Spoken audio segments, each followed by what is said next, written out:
Have you ever heard of a town so cursed, so steeped in sorrow, that the land itself seems to weep? Tonight, I'm not just telling you a ghost story. I'm telling you a true one.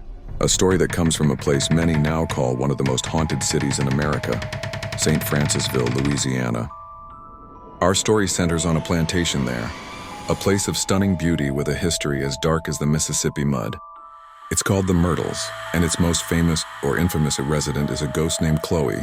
The legend, passed down through generations, claims Chloe was a slave on the plantation in the early 1800s.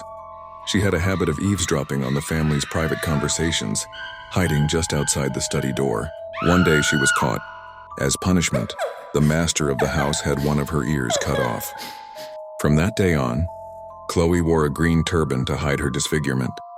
But the physical pain was nothing compared to the humiliation and the fear of being cast out, sent to the fields where life was even harder. She became desperate. She needed to win back the family's favor to prove her worth. So Chloe hatched a plan. It was a terrible, risky plan. She decided to bake a cake for the master's daughter's birthday. But this was no ordinary cake. She laced it with a small amount of crushed oleander leaves. Oleander is beautiful, but it's a potent poison. Her idea wasn't to kill anyone. No, she just wanted to make the children a little sick. Then she would be the one to nurse them back to health. Using her knowledge of herbal remedies, she would be a hero, a savior. But Chloe wasn't a master poisoner. She misjudged the dose. The birthday party turned from a celebration into a nightmare. The master's wife, Sarah, and her 2 young daughters ate the cake. Within hours, they were all dead.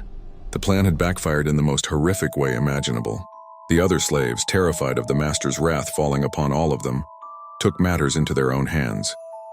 They dragged a screaming, pleading Chloe from her bed in the middle of the night. They hanged her from a tree on the property and threw her body into the river, but that's not where her story ends. In fact, it's just the beginning. To this day, visitors and staff at the Myrtles report seeing a woman in a green turban wandering the grounds. She's been photographed, peeking from behind doorways, her ghostly form appearing in windows. People hear the phantom cries of children at night. And there's a mirror in the grand foyer. A mirror that is said to hold the trapped spirits of Sarah and her daughters. Handprints of small children appear on the glass, impossible to wipe away. They say Chloe is still there, forever seeking the forgiveness she never received in life. Forever trapped by her tragic mistake.